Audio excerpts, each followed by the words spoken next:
Welcome to episode 300 of the Various and Sundry podcast. I'm your host, Matt Harmon, joined live from the Vault Studio in the beautiful campus of Grace College and Grace Theological Seminary by my good friend, my colleague, my co-host, and the man who is ready for 300 more, John Scott Sloat. They should make a movie with the title 300 for us.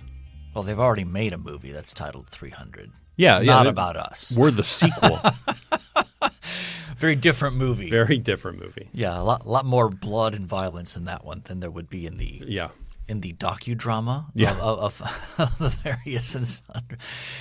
In fact, I think there'd be no blood and violence in our movie. I hope not. I mean, I think I can say that with confidence. Neither of us have gotten a nosebleed while on air or anything like that. Yeah. I mean, you couldn't call it Various and Sundry. You have to call it something different. Mm-hmm. So a little of this, a little of that. Maybe. A Netflix kind of docuseries. Miscellanies, yeah.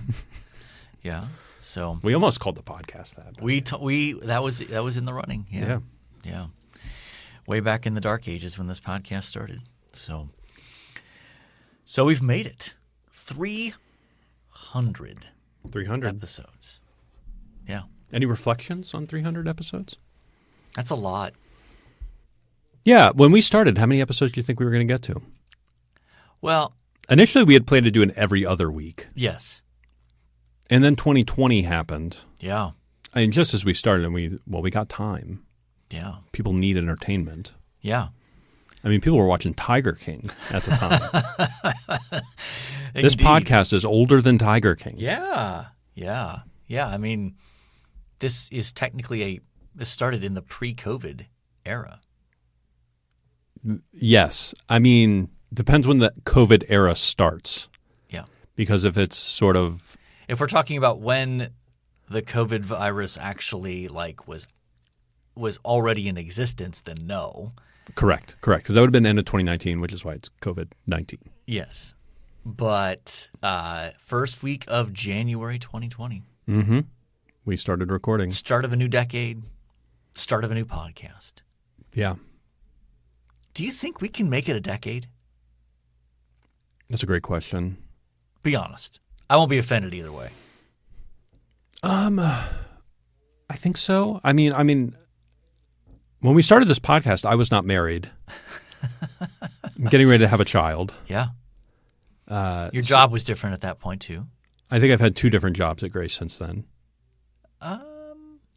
Well, if you okay, so you're counting your technically yes, that's true. Okay. So yeah, we'll see what the next. How many years have we been doing this? 5? 5 years holds. Yeah, I mean, so we've done. Yeah, we're in our 6th year of. Are we? Is this year 6? Yeah. Wow. I suppose that makes sense. I mean, the maths, you know. It does. I know that's not your strength. It's not. Which is slightly ironic given that your job involves numbers, but. Yeah, I mean, our CFO actively tells me I do fake math, so, you know. But what was I going to mention? When you think back over the last 5.5, 6 years, anything that you go like, I can't believe this happened. That was wild. I mean, obviously I'm being a little facetious here, but I mean, we were early in on the gentle and lowly we were early on that. I feel like we played some role in launching that. So I remember booking him and then telling listeners to go buy the book. Mm-hmm. And they couldn't get it. Yes. And it had sort of taken off at that point. That's right. So, yeah, that was a big one. One that I think of is when we made like the top 5 of Gospel Coalition items to watch or listen to. Yeah. Yes.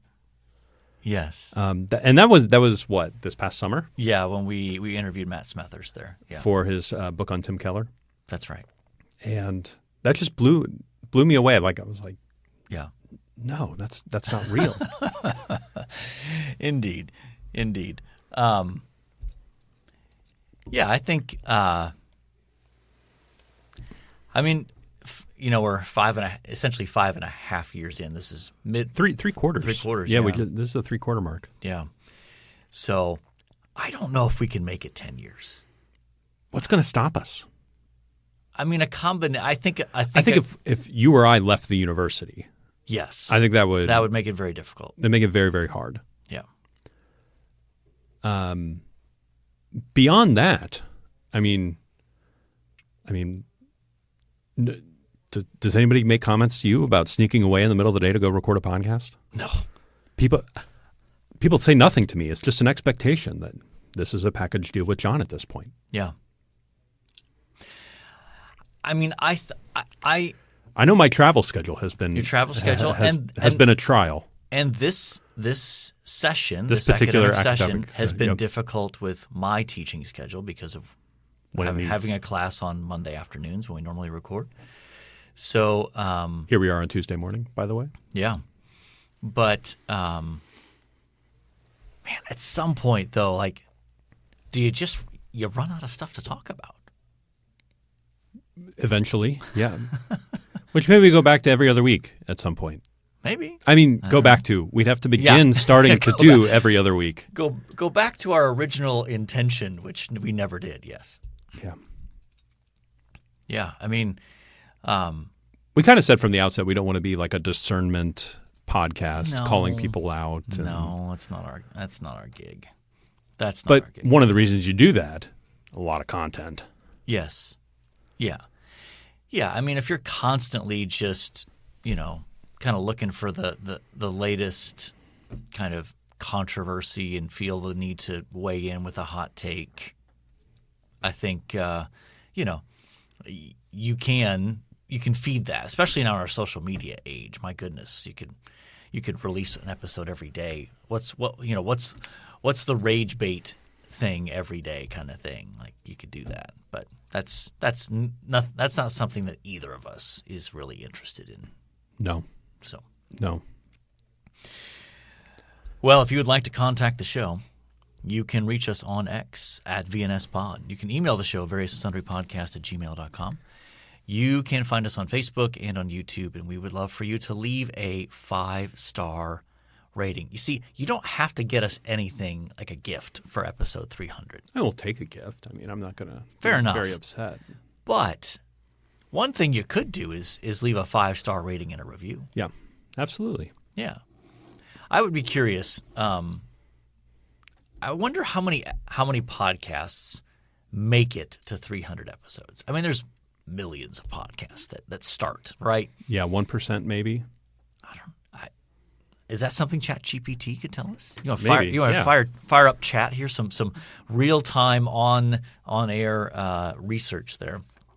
But I do wonder how many podcasts make it to the 300 episode benchmark. I remember, like, the Happy Rant, and a podcast that both of us very much enjoyed. It's been off the air for 2 years now, hasn't it? Yes. And that got up into the 400s, but that was over a 10-year period. So they had a little bit longer window that they recorded in. And they were very hit or miss. That's right. They would have stretches where they'd go every week for like 4 weeks, and then you'd go 3 weeks without an episode. You have data for me from chat? Yeah. So boy, this is ominous. General podcast survival stats. Over 50% of podcasts stop producing episodes before reaching 10. Okay. Fewer than 20% of podcasts make it to 50. Okay. So top 20. Only a small percentage, estimated under 5%, make it past 100. Top 5. Okay. Estimated percent that reach 300 episodes. While there's no exact public statistic, based on industry patterns, less than 1% of all podcasts ever created reach 300. Let's go. Do you want to hear notable examples that did reach 300 Sure. that it gave to me? Why not? So we would be in the same class as the Joe Rogan Experience. Obviously. Hardcore History. Okay. The Daily, like the New York Times Daily podcast. Yeah. How I Built This or Reply All. Reply All has now ended. They have stopped producing it, but it made it to 300. Huh. That's all that ChatGPT gave me. Yeah, I mean, I would kind of bracket out like the news daily ones. Like, I mean, if you're Stuff is easy. A newspaper, or like I listen to The World and Everything in It. That's 5 days a week from the folks who produce World Magazine. And, so in a year, they're going to crank out 260 episodes basically ish. So, but yeah. And again, the reason we do this is because we enjoy it. It's a good carve out of time. It is. It's otherwise we probably wouldn't see each other that much. Well, especially now that you're a big deal and I'm not. I am not a big deal. Within the walls of this institution, you're a big deal. I don't see myself that way. Well, that's good. I don't identify as a big deal. Well, you know that we don't accept that kind of language around here. So, all right, John, let's talk some sports. I know you don't want to. No, I don't. So we ready to go on to our main subject? Well, we can talk some college football. That seems like a safe space. Sounds great. Because we believe in those as well, right? All right, college football. Ohio State goes on the road and beats Washington. Yep. How badly? I didn't check the score. 24-6. Okay. They started slow in the first half. It was really just basically it was like watching a boa constrictor just slowly squeeze the life out of something. Even bigger games on the national stage. Oregon beats Penn State in double overtime. 30-24. Yep. Yep. It's classic Penn State to kind of compete well in a game like that and lose it. Alabama went on the road and beat Georgia.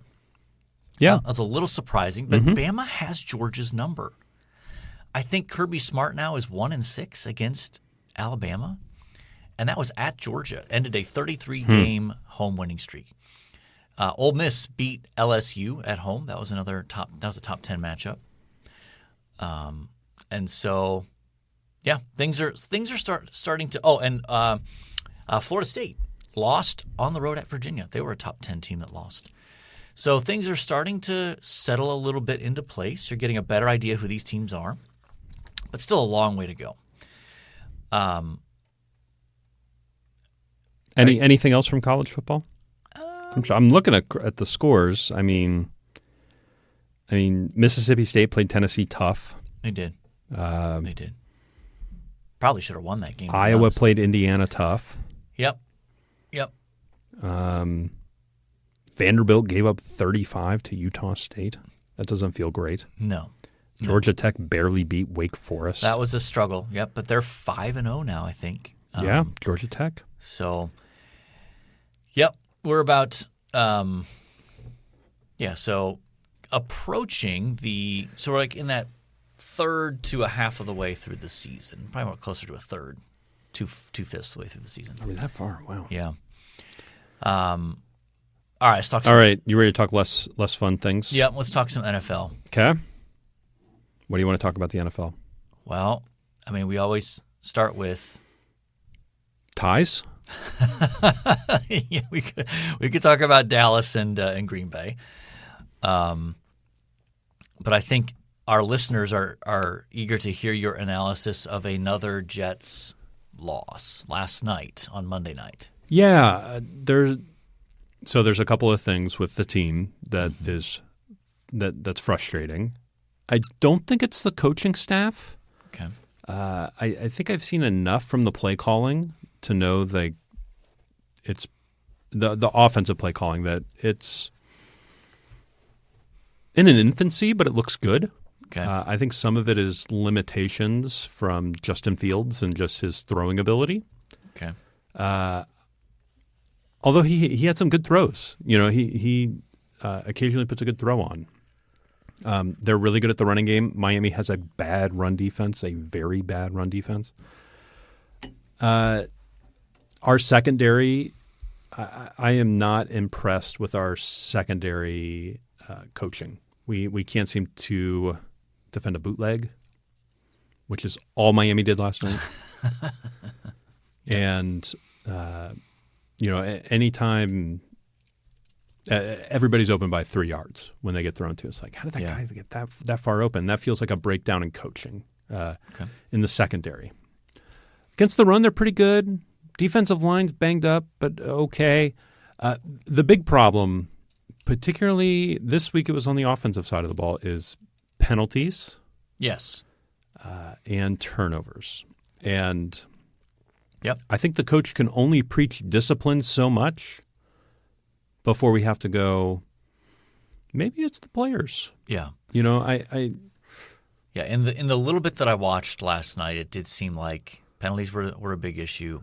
The other thing that you haven't mentioned is that offensive line struggles to pick up pressures. Yeah, that's true. And, you know, I'm not trying to absolve Justin Fields of all responsibility. He's got to be able to read that and find guys open and all that sort of stuff. Very true.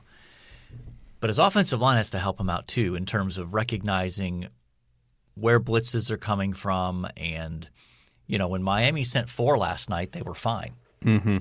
But anytime they sent a 5th or 6th guy, that Jets offensive line just looked lost in trying to figure out who to block. Who do I block? Where are they coming from? Yep. So. Yep. And did I mention turnovers? You did. Okay, yeah. I did. Turnovers were a big deal and have been through the season. We haven't gotten one. Well, I mean, they fumbled. They had a great drive going, and the running back fumbles at the 1-yard line going in for a touchdown. And I think if he doesn't fumble that ball, it's a different game. Yeah, sure. I think the momentum really switched in that moment. Yep. Okay. Now a subject that you want to talk about even less probably. Let's talk some baseball. Sure. What happened to your Metropolitans?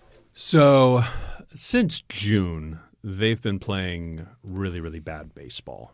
To start the season, they had the best team ERA between starting rotation and bullpen. And in late May, early June, we got hit with the injury bug. We ended up with 2 of our starters needing Tommy John. We had another tear his Achilles on a play, and he was pitching great. He had like a 2.5, 3 ERA. Kodai Senga. What a name. Pulled a hamstring and never recovered from that. Mm-hmm.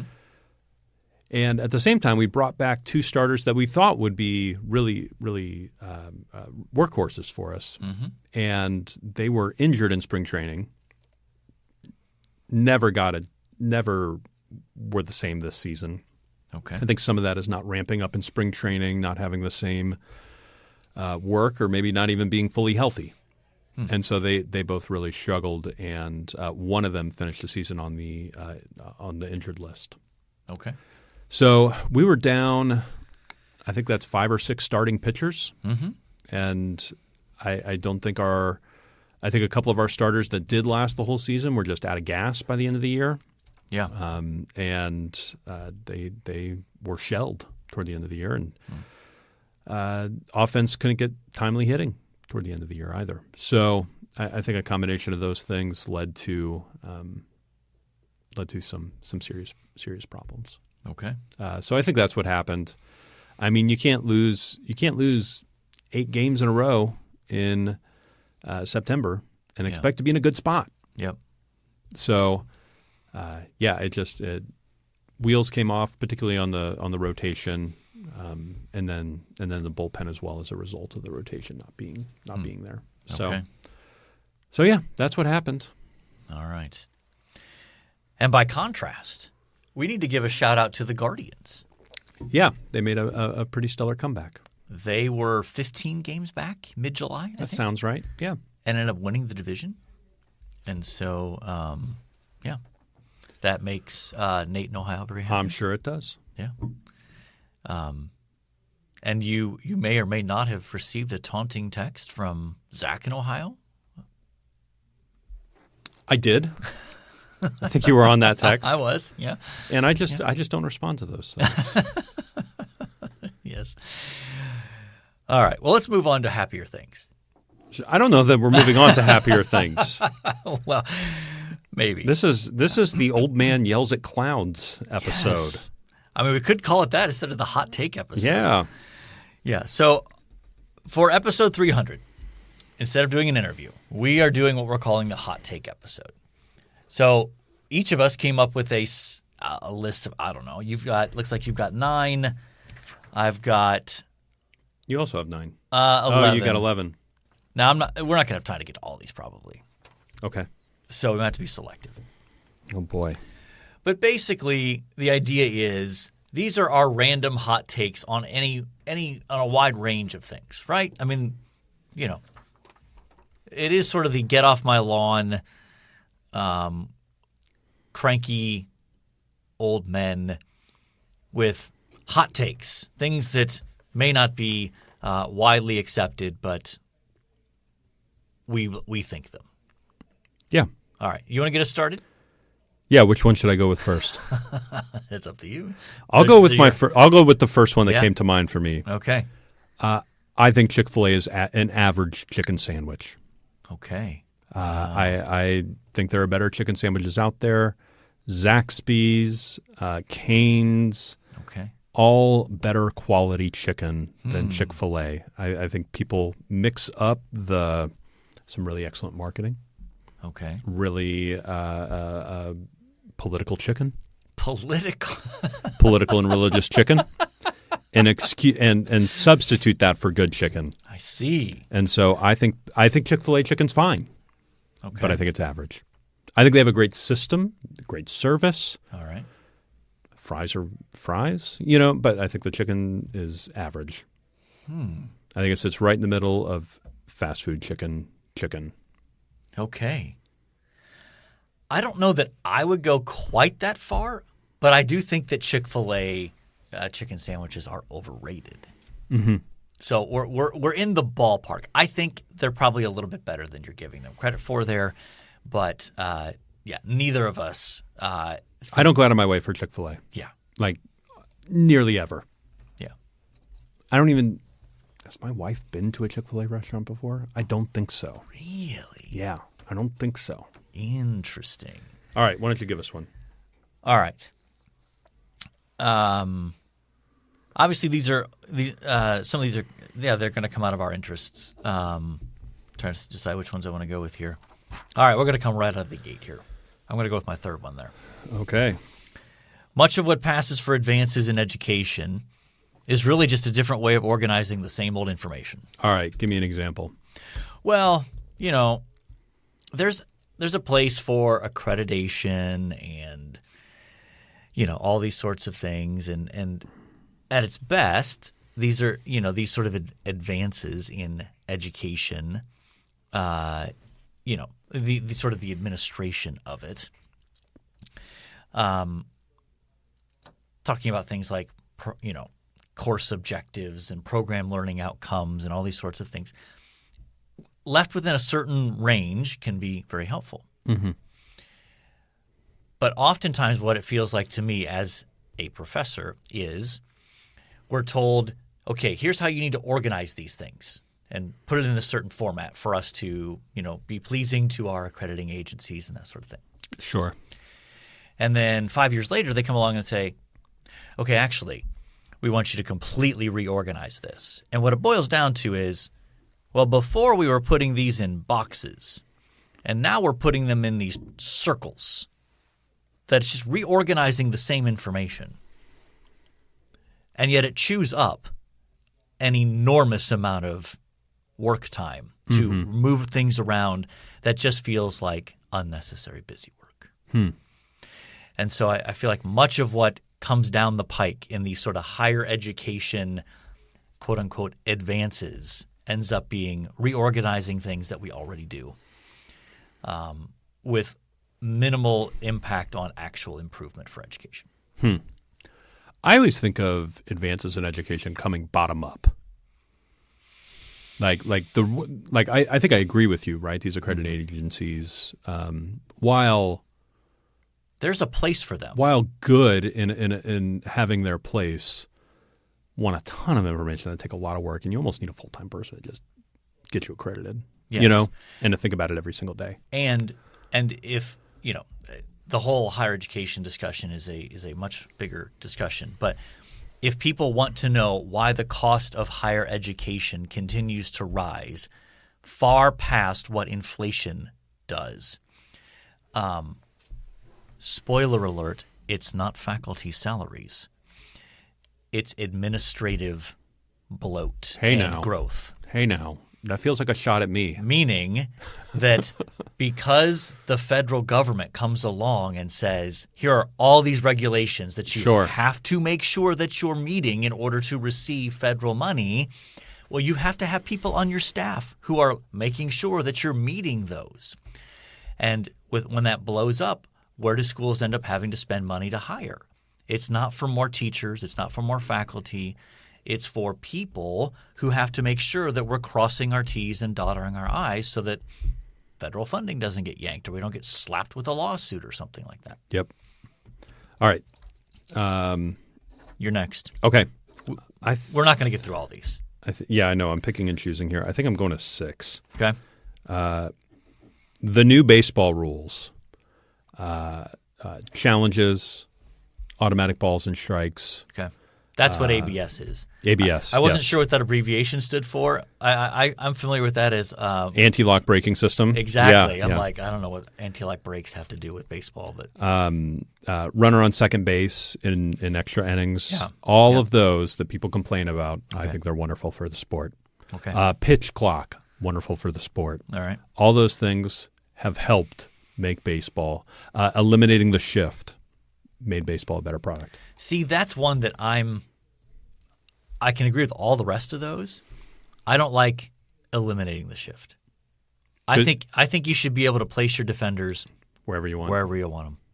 But in any case, I think they're good. I think they're good for the sport. Okay. I know a lot of purists that don't like them. Mm-hmm. That's fine. They're wrong. It's good for baseball. Okay. You have further thoughts on that? Because I have one that I think complements that, though it's broader. Go ahead. I'm going to go with my number 6. Instant replay is overused in football and basketball, and we also need to stop using the language of indisputable video evidence.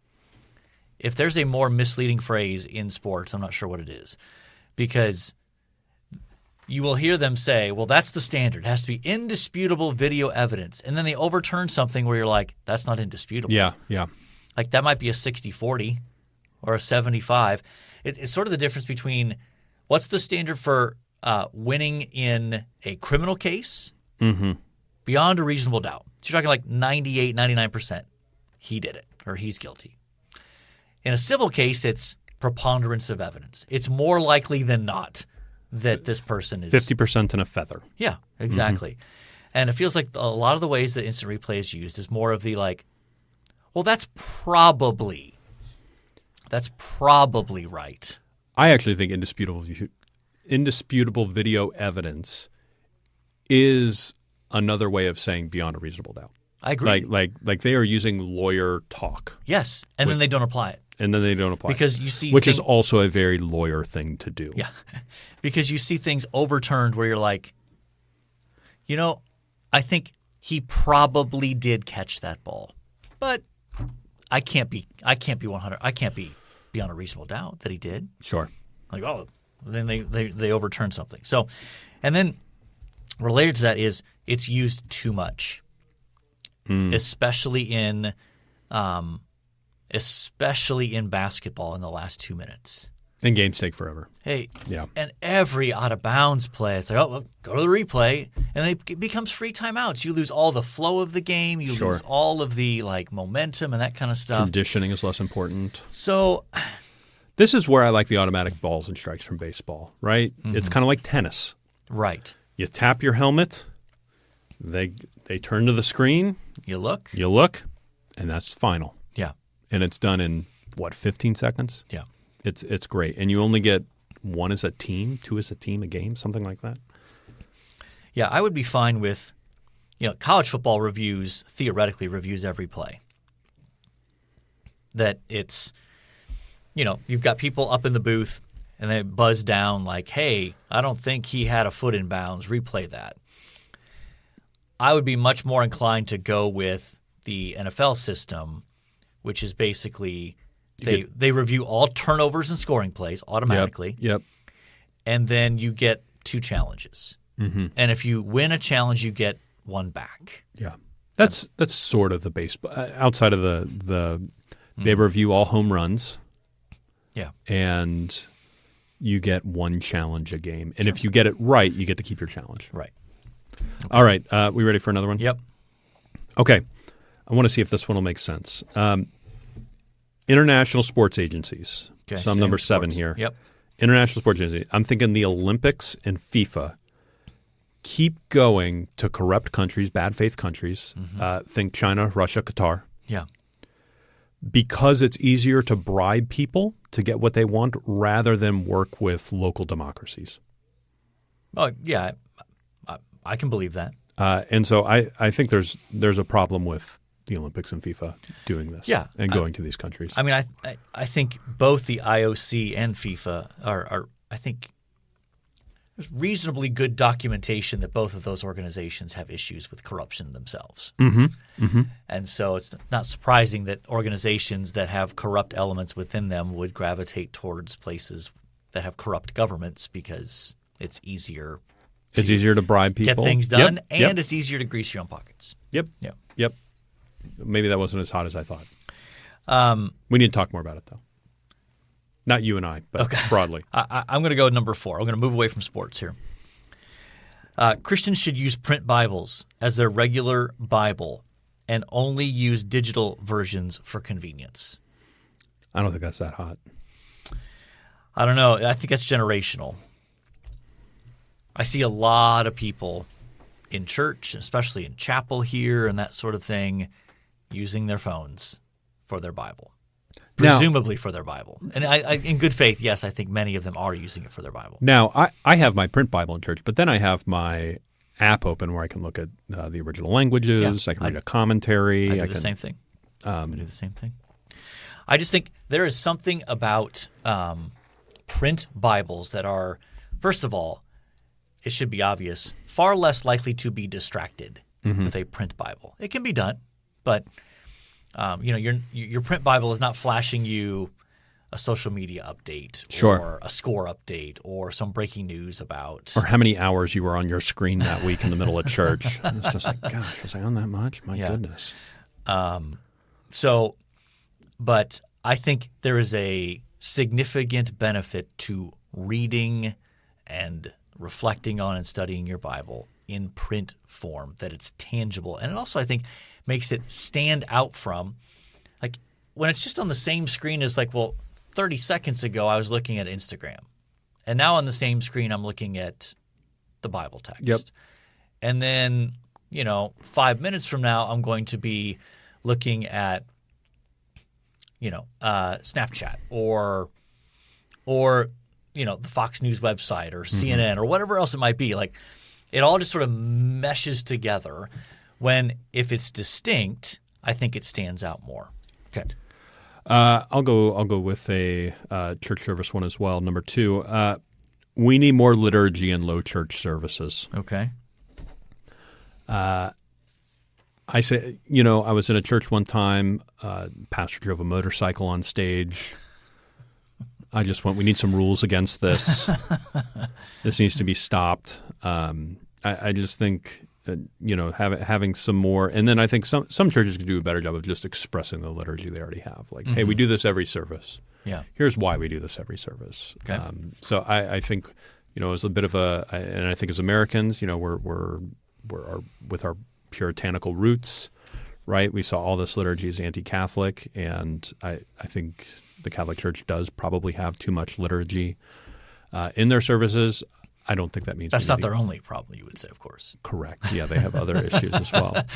But we could use some more liturgy. Okay. I'm going to go with number 9 on mine here. Christian parents should strongly consider and probably prefer Christian education for their kids. That is a hot take. Yeah. Yeah. Man. Now, people are going to say I'm biased, and of course I am at one level. Like, trying to line your own pockets. Yeah, obviously. Yeah. My wife teaches at a Christian school, teaches high school English. But what I what I'm getting at here is I think, again, I'm not saying, and notice I'm saying should strongly consider and probably prefer. Do you hear me hedging my bets here? I'm Sure. not saying every family should send their kids to Christian schools. I'm not saying that. I think you need to account for the needs of each child, your family situation, what's available to you, what's not, finances, all that sort of stuff. Sure. However, I think all things being equal, assuming there's a viable, good Christian school available to you, you should avail yourself to that, because part of education is worldview formation. Sure. And when you're sending your kids off to a school where they're being taught from worldviews that are often and regularly antithetical to a Christian worldview, you have a lot of work to do to undo that and then build a correct Christian worldview.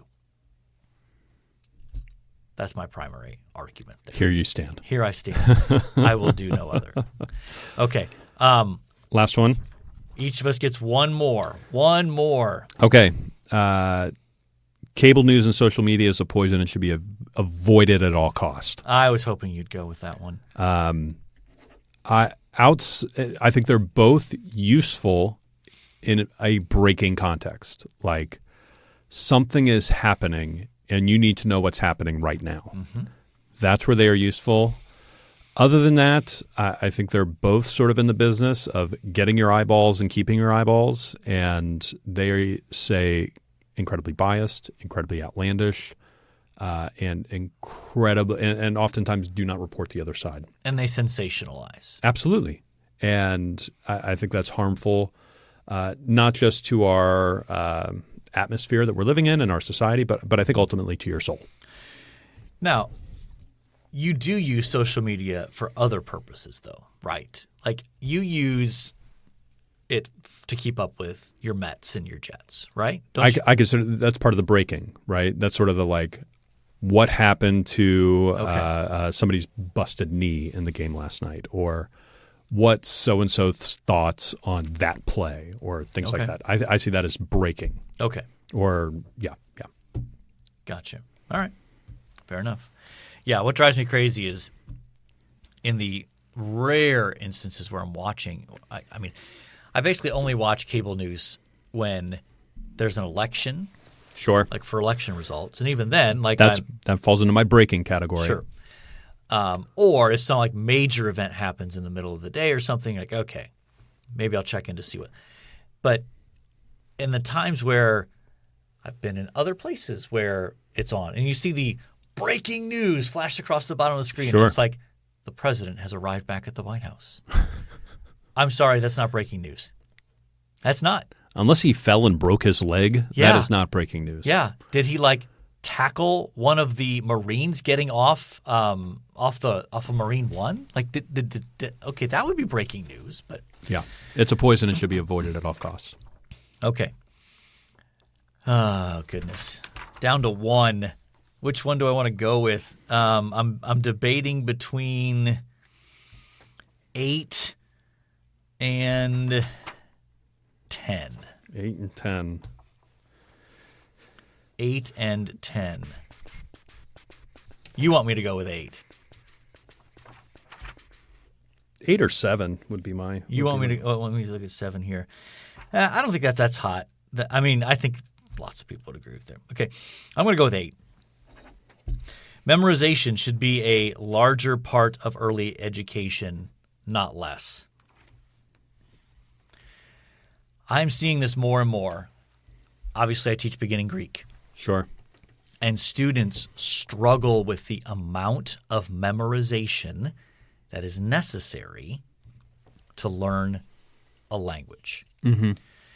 And it's in part because many of them in their education up to this point have not been forced to memorize much of anything. Yeah. And I have sat in discussions, you've seen this, like Bloom's taxonomy of learning, right? Where there's the higher levels of learning and the sort of the lower levels are kind of looked down upon, like, we want to focus on the higher levels of learning in terms of like analyzing and synthesizing ideas and content. And I just keep pushing back and saying, but if they don't have the content, they can't synthesize, they can't analyze, they can't critique. We're not getting the lower levels of learning because everybody wants to do the higher levels exactly. of learning. Exactly. Yeah. And so, but I will push this even into how often do you hear in the context of the church anymore talking about memorizing Scripture? We talk a lot about reading it. We talk a lot about studying it, but I don't hear as much, and I'm talking to myself here. I'm not this memory genius, but memorization is and people are like, well, I can just look it up. I can just find it on Google, find it in chat. Yep. Why do I need to memorize that? And there are some things that I agree with on that in terms of like there's some content you probably don't need to memorize. I mean, I don't know your phone number. That's wild in one sense. If like 20 years ago, you knew your friends' phone numbers. Well, and that was the point I was going to make is we've lost a lot of natural avenues to memorize stuff. Like you would not only know your friend's phone number, you might know their address. Yeah. I don't know your address. You know mine probably. Although you might know the house number. You could get there. I could get there. But you might even know their schedule to be able to know when to call the house when they're available. Yeah. There's less opportunities for memorization because everything's been so digitized and automated. That's true. But even within sort of trends within education, it's the don't worry about memorizing things. Don't have them memorize things they can look up. Well, when I'm on my deathbed, I don't want to have to go to Google to find verses that comfort me. I want Psalm 23 buried in my brain so that it's coming out in the midst of that. So, yes, memorization should be emphasized more at, I would say, probably all levels of education. And I'd say, you notice there are still pockets of education where there's memorization. Like think of the medical field. Oh, yeah. I mean, think of what your wife had to go through to prepare for her was it a licensing or BCACP? Yeah. Like a huge chunk of that is memorization. Yeah, multiple times we were in airports where she was traveling with her flashcards. Yeah. And TSA stopped her because they didn't know what the big plastic bag of white stuff was on the X-ray machine. Yeah. So it's funny how we have these pockets where it's like, well, yeah, obviously we need to memorize there, but then we don't translate that out into other areas. So, yep. All right. So that left you with 1, 2, 3. You had 4 left. I had 1, 2, 3, 4, 5. Well, and I had one that I was debating on number 11, which I thought would make you uncomfortable. So it does. I won't share it. Or actually, yeah, I'll be nice, John. All right, September 30th, this day in sports history. End of September. Yeah, that's it. Yeah, end of the third quarter. Wake me up when September's done. We're in the end game now. 1945, Detroit's future Baseball Hall of Fame first baseman Hank Greenberg smacks an AL pennant-winning grand slam on the final day of the season as the Tigers beat the St. Louis Browns 6-3. Yep. Classic matchup. 1973, Mel Gray begins NFL streak of 121 consecutive games with a reception. Wow. That's impressive, especially back then when you weren't throwing the ball quite as much as it's thrown today. And 16, 15 game seasons back? 14. 14 game seasons? Though it might have made the switch to 16 somewhere in there. So, I mean, that's still, that's 8, basically 8 seasons. Nice. 1988, Soviet Union beats Yugoslavia 76-63 to win the men's basketball gold medal at the Seoul Olympics. The U.S. finishes third. Final time, U.S. fielded a non-NBA team, which I believe led to the all right, we got to get the dream team in here. Yep. 1995, Eddie George runs for 210 yards and 2 touchdowns to lead Ohio State to a 45-26 win over Notre Dame. Eddie George would later go on to win the Heisman Trophy that season. Mm-hmm. 2007, previously mentioned FIFA Women's World Cup final, Hangzhou Football Stadium, Shanghai, China. Sure. This plays very well into my hot take earlier. Bridget Prinz and Simone Lauter score as Germany beats Brazil 2-0. Thought I did pretty well in those names there. It's Birgit, not Bridget. Birgit. I say that one. Never mind. I didn't do so well. Birgit? Maybe a hard G. Birgit, maybe. Birgit. Very, very German. Yeah. 2018 Ryder Cup, Le Golf National European Regains Cup with a 17.5 to 10.5 win over the U.S.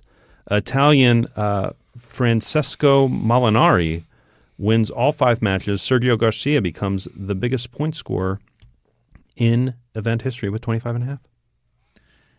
That's something we didn't talk about, how Europe retained the Bethpage. The Ryder Cup over the weekend. You know, it's like 10 minutes from where I was born, Bethpage Black. Yes. Yeah. All right, so who do you like out of this list? Maybe Mel Gray. That probably. Okay. What do you think? I can go with Mel Gray. Okay. I'm confident we've never had Mel Gray before. That's true. I've had Earl Grey before, but not Mel Gray before. Well, you wouldn't like that as a tea. No. One thing you liked? New season of Only Murders in the Building kicked off. Okay. This a couple weeks ago now. Have you ever watched? We watched the first season and then didn't continue. I think I liked it more than my wife. It's got it's season 2 was my least favorite season. Okay. Season 1 was very good. New concept. Season 2 was like I don't even remember what they did. Season 3, they produced a musical as a part of the show, and it was very cool. Meryl Streep was on that season. Okay. And then I think season 4, I think we're in season 5 now. All right. Season 5 has been good so far. We'll see how it ends. Very good. Star-studded. They bring in some stars for that. Okay. I'm going to go with this past Saturday was a terrific Saturday of college football. I enjoy college football. I love fall Saturdays. And so there were, I think, was it 4 or 5 ranked matchups, good competitive football games, enjoyable. And I, other than giving my full attention to the Ohio State game, sure, I love having football on in the background as I'm getting work done.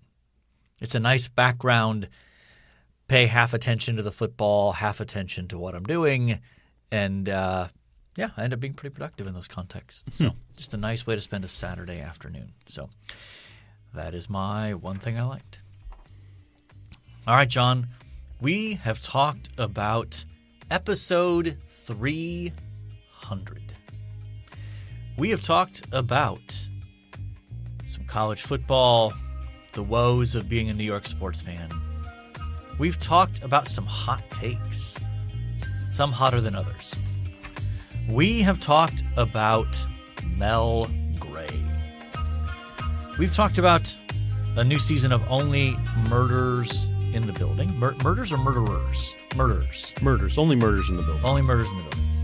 And we talked about a great day of college football. And so I think by definition, we have covered our various and sundry topics. And so all that's left to say is, until next time, the Lord bless you all real good. Later.